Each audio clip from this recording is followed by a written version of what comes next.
Welcome to YouBook channel. Read and listen to the greatest stories that mankind has ever told. From Iliad to Coveted Terror, and other famous classics. Enjoy the best world literatures throughout history.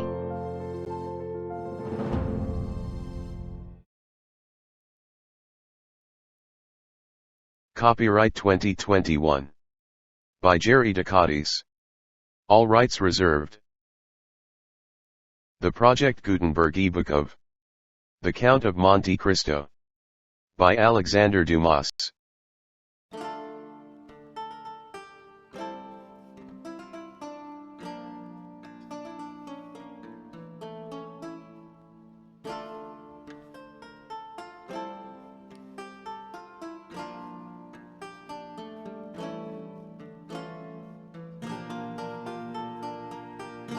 The Count of Monte Cristo.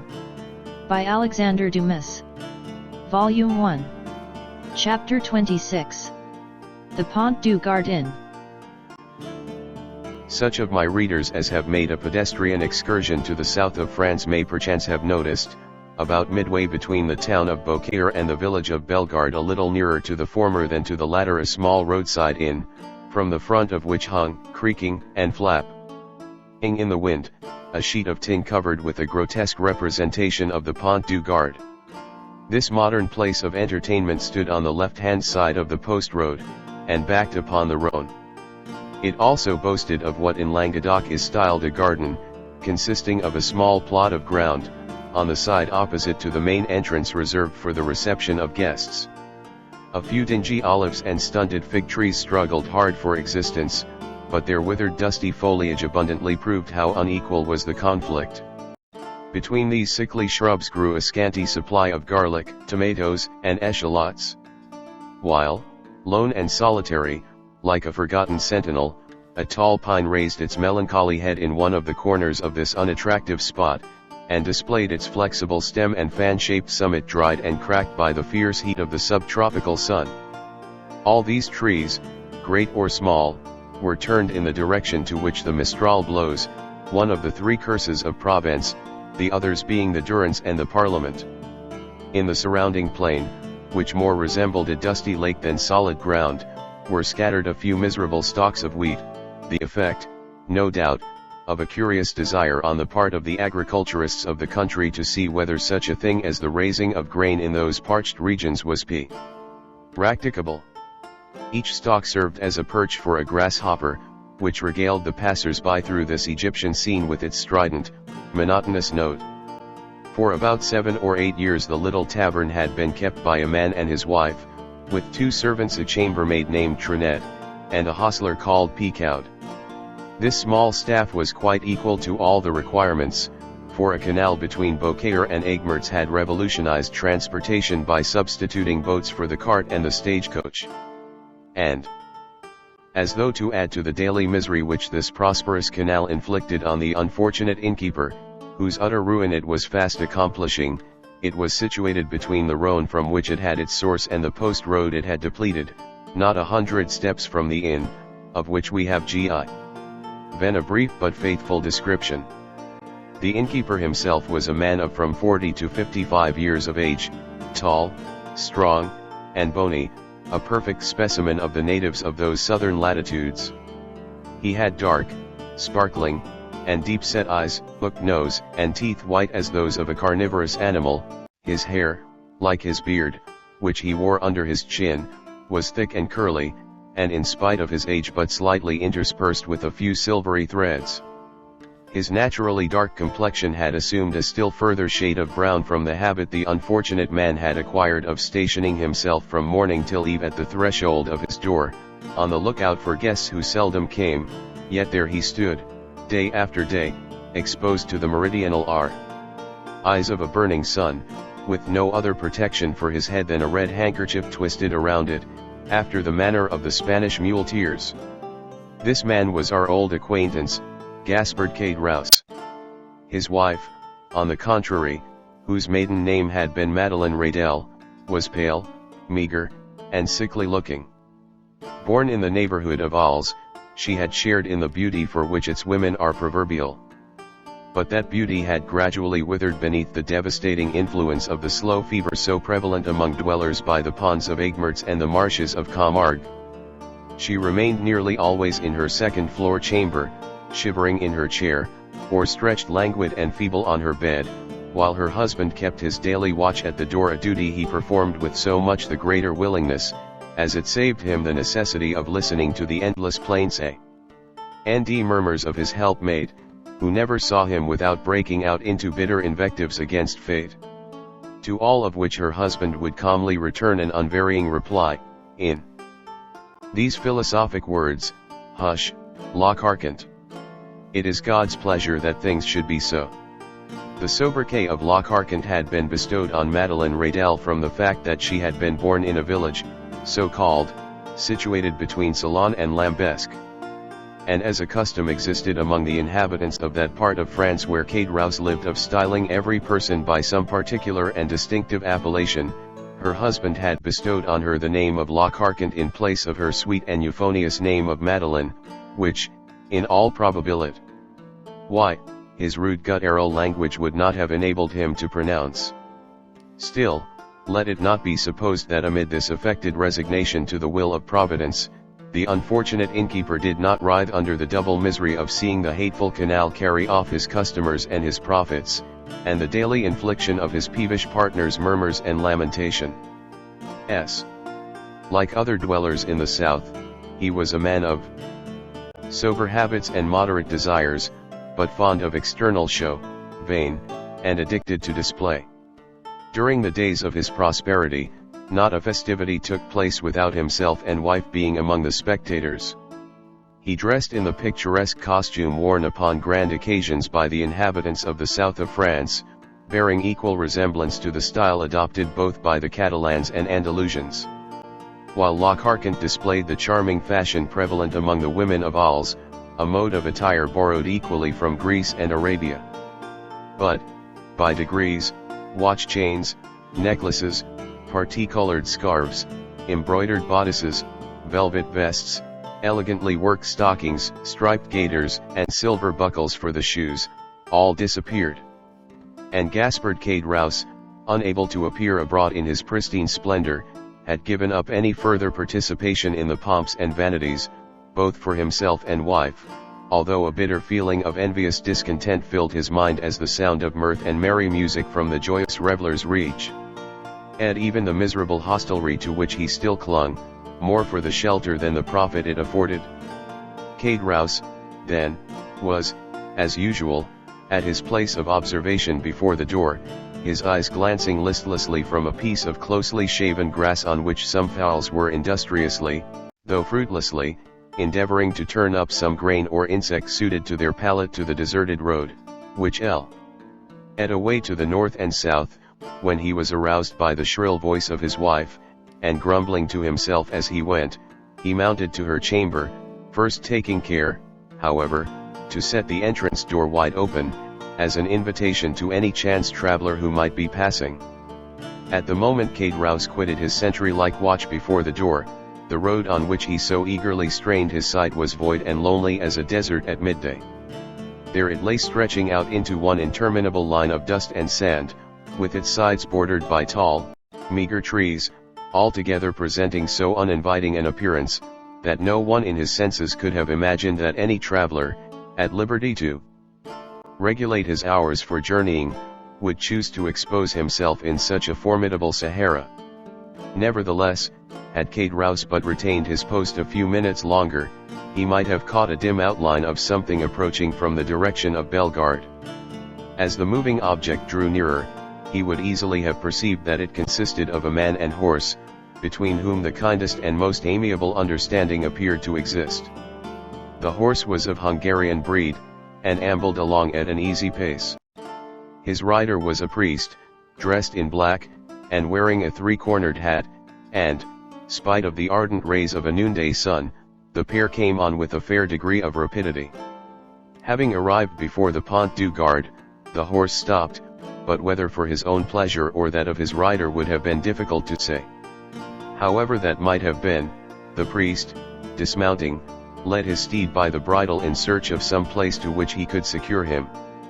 Availing himself of a handle that projected from a half-fallen door, he tied the animal safely, and having drawn a red cotton handkerchief from his pocket, wiped away the perspiration that streamed from his brow, then, advancing to the door, struck thrice with the end of his iron-shod stick. At this unusual sound, a huge black dog came rushing to meet the daring assailant of his ordinarily tranquil abode, snarling and displaying his sharp white teeth with a determined hostility that abundantly proved how little he was accustomed to society.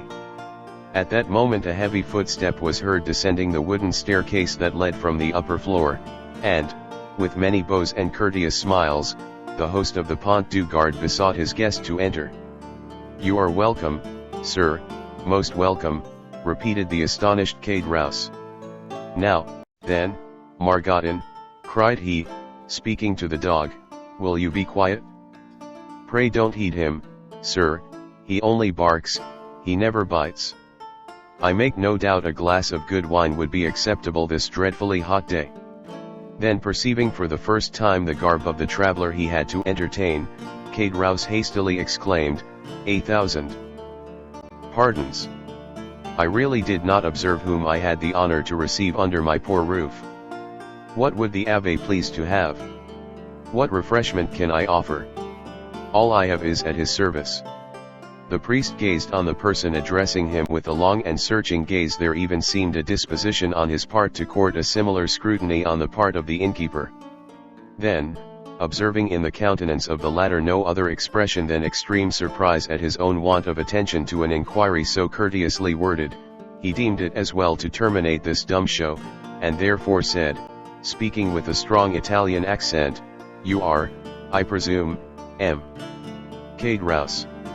"Yes, sir," answered the host, even more surprised at the question than he had been by the silence which had preceded it. "I am Gaspard Cade-Rouse, at your service." "Gaspard Cade-Rouse," rejoined the priest. "Yes, Christian and surname are the same. You formerly lived, I believe, in the Allées de Mulhouse, on the 4th floor." "I did." "And you followed the business of a tailor?" "True, I was a tailor, till the trade fell off. It is so hot at Marseilles, that really I believe that the respectable inhabitants will in time go without any clothing whatever. But talking of heat, is there nothing I can offer you by way of refreshment?" "Yes, let me have a bottle of your best wine, and then, with your permission, we will resume our conversation from where we left off."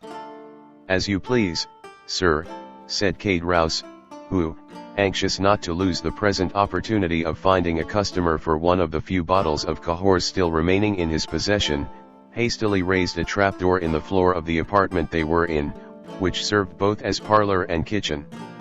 Upon issuing forth from his subterranean retreat at the expiration of 5 minutes, he found the Abbé seated upon a wooden stool, leaning his elbow on a table, while Margotin, whose animosity seemed appeased by the unusual command of the traveler for refreshments, had crept up to him, and had established himself very comfortably between his knees, his long, skinny neck resting on his lap, while his dim eye was fixed earnestly on the traveler's face. "Are you quite alone?"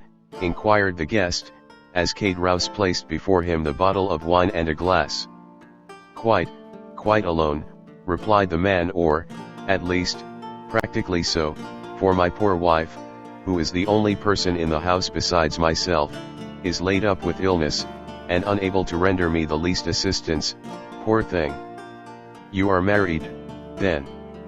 said the priest, with a show of interest, glancing round as he spoke at the scanty furnishings of the apartment.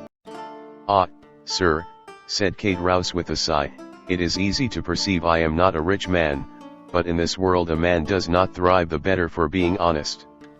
The Abbé fixed on him a searching, penetrating glance. "Yes, honest, I can certainly say that much for myself," continued the innkeeper, fairly sustaining the scrutiny of the Abbé's gaze. "I can boast with truth of being an honest man, and," continued he significantly, with a hand on his breast and shaking his head, "that is more than everyone can say nowadays." "So much the better for you, if what you assert be true," said the Abbé, "for I am firmly persuaded that, Sooner or later, the good will be rewarded, and the wicked punished. Such words as those belong to your profession, answered Cade-Rouse, and you do well to repeat them. But, added he, with a bitter expression of countenance, one is free to believe them or not, as one pleases. You are wrong to speak thus, said the abbe, and perhaps I may, in my own person, be able to prove to you how completely you are in error. What mean you? Inquired Cade-Rouse with a look of surprise. In the first place, I must be satisfied that you are the person I am in search of. What proofs do you require? Did you, in the year 1814 or 1815, know anything of a young sailor named Dantes? Dantes? Did I know poor dear Edmond? Why, Edmond Dantes and myself were intimate friends, exclaimed Cade-Rouse, whose countenance flushed darkly as he caught the penetrating gaze of the abbe fixed on him, while the clear, calm eye of the questioner seemed to dilate with feverish scrutiny. You remind me, said the priest, that the young man concerning whom I asked you was said to bear the name of Edmond. Said to bear the name, repeated Cade-Rouse, becoming excited and eager. Why, he was so called as truly as I myself bore the appellation of Gaspard Cade-Rouse. But tell me, I pray, what has become of poor Edmond? Did you know him? Is he alive and at liberty? Is he prosperous and happy? He died a more wretched, hopeless, heartbroken prisoner than the felons who pay the penalty of their crimes at the galleys of Toulon. A deadly pallor followed the flush on the countenance of Cade-Rouse, who turned away, and the priest saw him wiping the tears from his eyes with the corner of the red handkerchief twisted round his head. Poor fellow, murmured Cade-Rouse. Well, there, sir, is another proof that good people are never rewarded on this earth, and that none but the wicked prosper. Ah, continued Cade-Rouse, speaking in the highly colored language of the South, the world grows worse and worse. Why does not God, if he really hates the wicked, as he is said to do, send down brimstone and fire, and consume them altogether? You speak as though you had loved this young Dantes, observed the abbe, without taking any notice of his companion's vehemence. And so I did, replied Cade-Rouse. Though once, I confess, I envied him his good fortune. But I swear to you, sir, I swear to you, by everything a man holds dear, I have, since then, deeply and sincerely lamented his unhappy fate. There was a brief silence, during which the fixed, searching eye of the abbe was employed in scrutinizing the agitated features of the innkeeper. You knew the poor lad, then, continued Cade-Rouse. I was called to see him on his dying bed, that I might administer to him the consolations of religion. And of what did he die? Asked Cade-Rouse in a choking voice. Of what, think you, do young and strong men die in prison, when they have scarcely numbered their 30th year, unless it be of imprisonment? Cade-Rouse wiped away the large beads of perspiration that gathered on his brow. But the strangest part of the story is, resumed the abbe, that Dantes, even in his dying moments, swore by his crucified Redeemer, that he was utterly ignorant of the cause of his detention. And so he was, murmured Cade-Rouse. How should he have been otherwise? Ah, sir, the poor fellow told you the truth. And for that reason, he besought me to try and clear up a mystery he had never been able to penetrate, and to clear his memory should any foul spot or stain have fallen on it. And here the look of the abbe, becoming more and more fixed, seemed to rest with ill-concealed satisfaction on the gloomy depression which was rapidly spreading over the countenance of Cade-Rouse.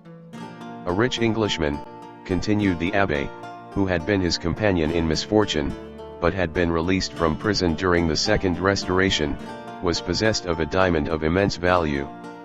This jewel he bestowed on Dantes upon himself quitting the prison, as a mark of his gratitude for the kindness and brotherly care with which Dantes had nursed him in a severe illness he underwent during his confinement. Instead of employing this diamond in attempting to bribe his jailers, who might only have taken it and then betrayed him to the governor, Dantes carefully preserved it, that in the event of his getting out of prison he might have wherewithal to live, for the sale. Of such a diamond would have quite sufficed to make his fortune. Then, I suppose, asked Kate Rouse, with eager, glowing looks, that it was a stone of immense value. Why, everything is relative, answered the abbe. To one in Edmond's position the diamond certainly was of great value. It was estimated at 50,000 francs.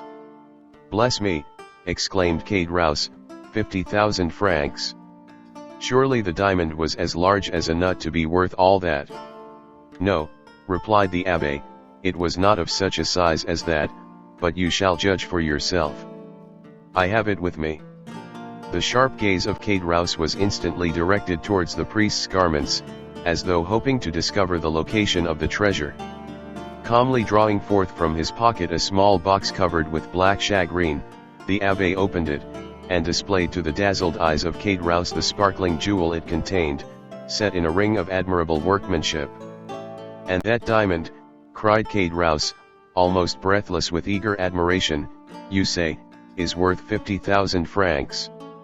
It is, without the setting, which is also valuable, replied the abbe, as he closed the box, and returned it to his pocket, while its brilliant hue seemed still to dance before the eyes of the fascinated innkeeper.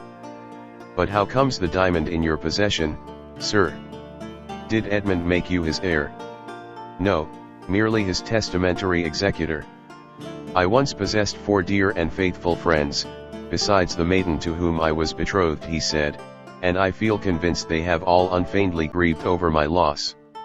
The name of one of the 4 friends is Kate Rouse. The innkeeper shivered. Another of the number, continued the abbe, without seeming to notice the emotion of Kate Rouse, is called Danglars, and the third, in spite of being my rival, entertained a very sincere affection for me. A fiendish smile played over the features of Kate Rouse, who was about to break in upon the abbe's speech, when the latter, waving his hand, said, "Allow me to finish first, and then if you have any observations to make, you can do so afterwards. The third of my friends, although my rival, was much attached to me. His name was Fernand.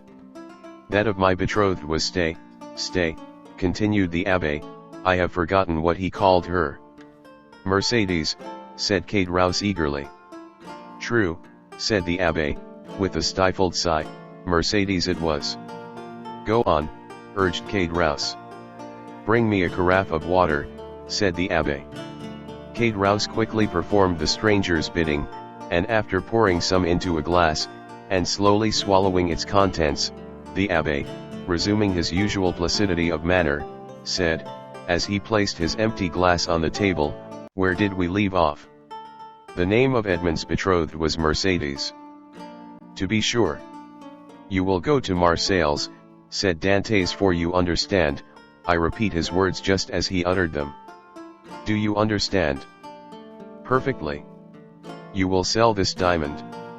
You will divide the money into 5 equal parts, and give an equal portion to these good friends, the only persons who have loved me upon earth." "But why into 5 parts?" asked Kate Rouse, "you only mentioned 4 persons." "Because the 5th is dead, as I hear. The 5th sharer in Edmond's bequest, was his own father." Too true, ejaculated Kate Rouse, almost suffocated by the contending passions which assailed him. "The poor old man did die." "I learned so much at Marseilles," replied the abbe, making a strong effort to appear indifferent.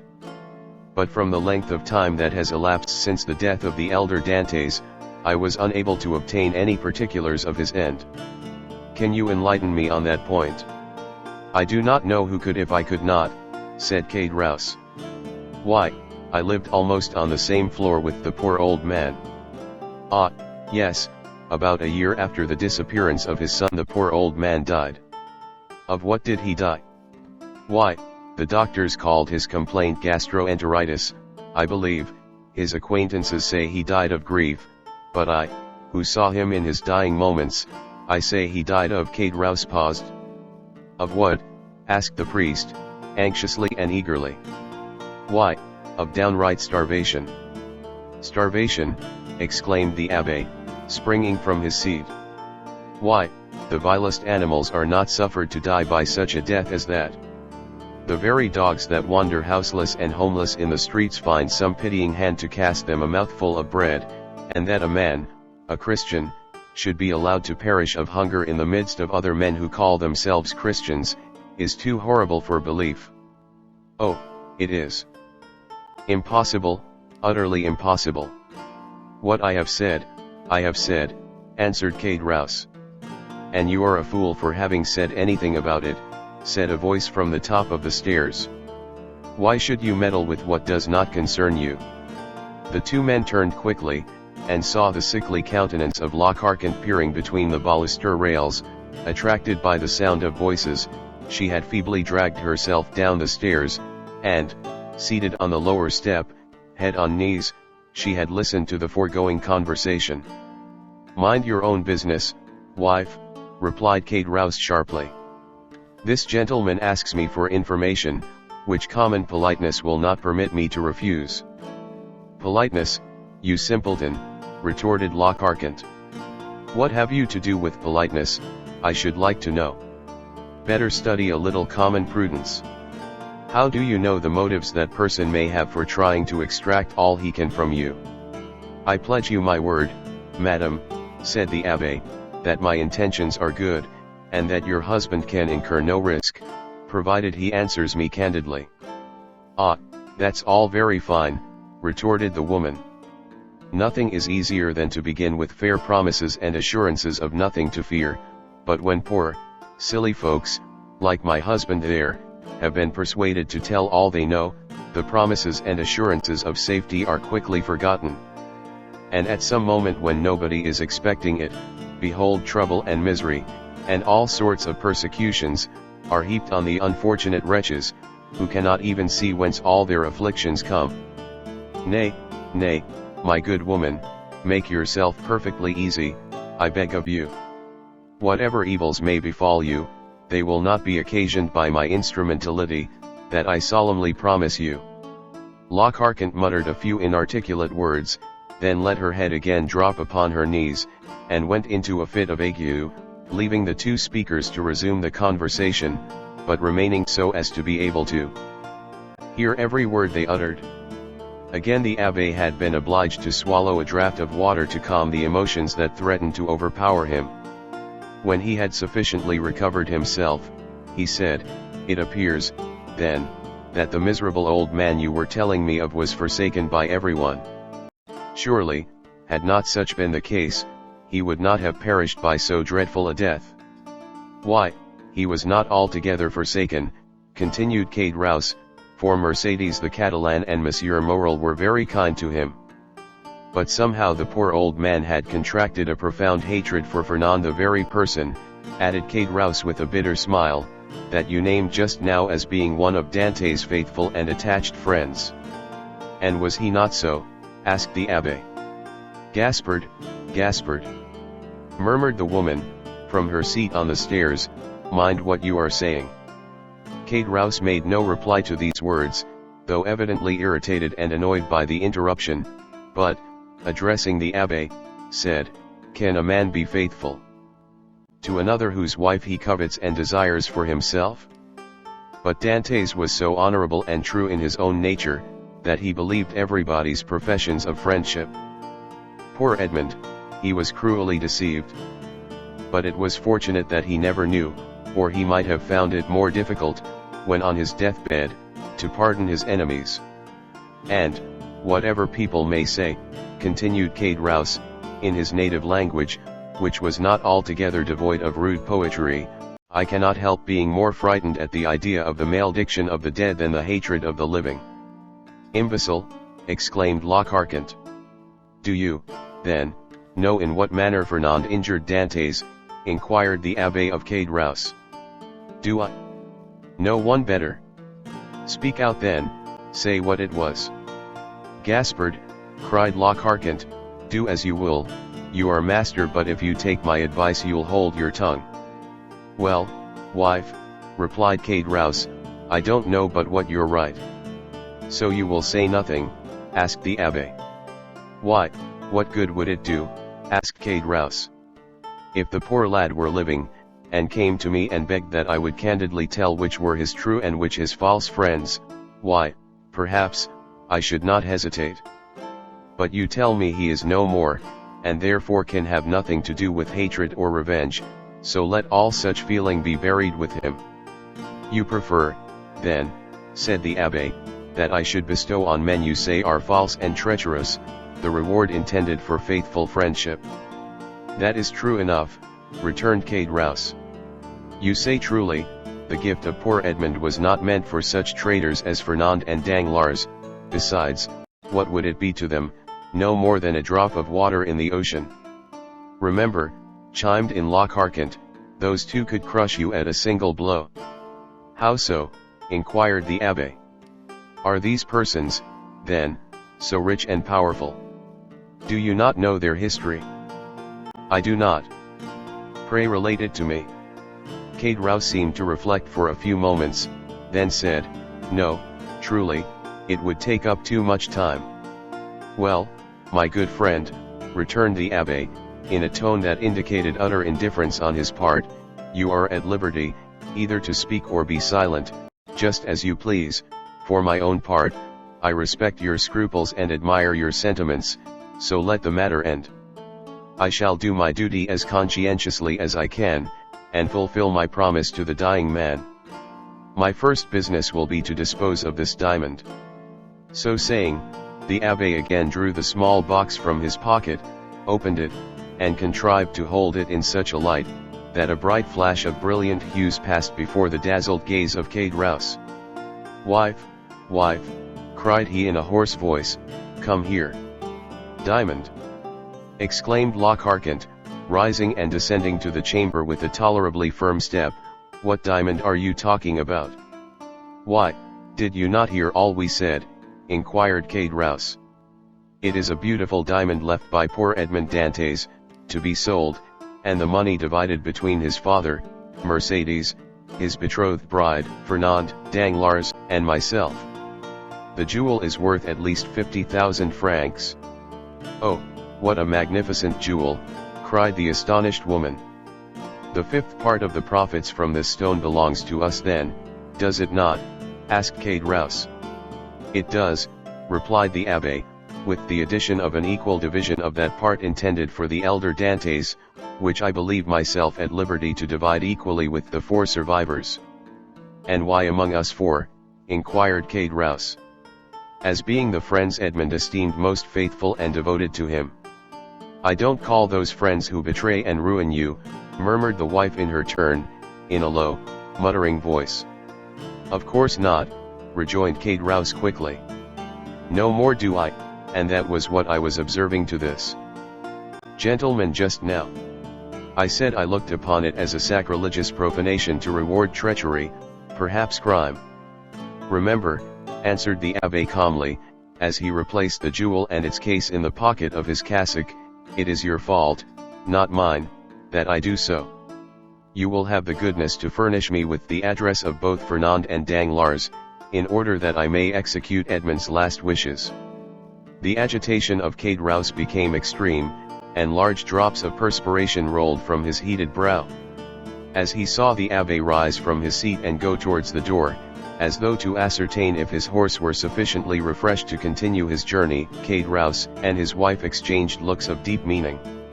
There, you see, wife, said the former, this splendid diamond might all be ours, if we chose. Do you believe it? Why, surely a man of his holy profession would not deceive us. Well, replied Lockhart, do as you like. For my part, I wash my hands of the affair. So saying, she once more climbed the staircase leading to her chamber, her body convulsed with chills, and her teeth rattling in her head, in spite of the intense heat of the weather. Arrived at the top stair, she turned round, and called out, in a warning tone, to her husband, Gaspard, consider well what you are about to do. I have both reflected and decided, answered he. Lockhart then entered her chamber, the flooring of which creaked beneath her heavy, uncertain tread, as she proceeded towards her armchair, into which she fell as though exhausted. Well, asked the abbe, as he returned to the apartment below, "What have you made up your mind to do?" "To tell you all I know," was the reply. "I certainly think you act wisely in so doing," said the priest. "Not because I have the least desire to learn anything you may please to conceal from me, but simply that if, through your assistance, I could distribute the legacy according to the wishes of the testator, why, so much the better, that is all." "I hope it may be so," replied Cade-Rouse, his face flushed with cupidity. "I am all attention," said the abbe. "Stop a minute," answered Cade-Rouse, "we might be interrupted in the most interesting part of my story, which would be a pity. And it is as well that your visit hither should be made known only to ourselves."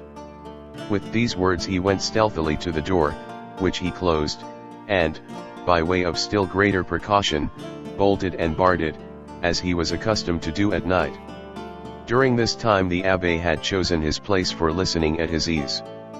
He removed his seat into a corner of the room, where he himself would be in deep shadow, while the light would be fully thrown on the narrator. Then, with head bent down and hands clasped, or rather clenched together, he prepared to give his whole attention to Cade-Rouse, who seated himself on the little stool, exactly opposite to him.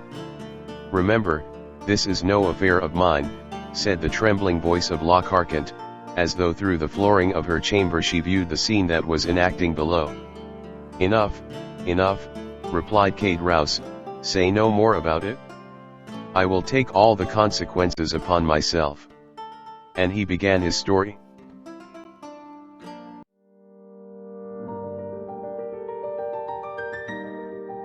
Thank you for watching. Write in the comments section for your request as to what book, usually from Project Gutenberg, you want us to feature in YouBook channel. Click like to boost the rating of YouBook channel, make a comment for us for the improvement of our services, and share this video to your friends, with the copyright intact. Please click subscribe, and hit the bell button to be notified of new uploads from YouBook channel.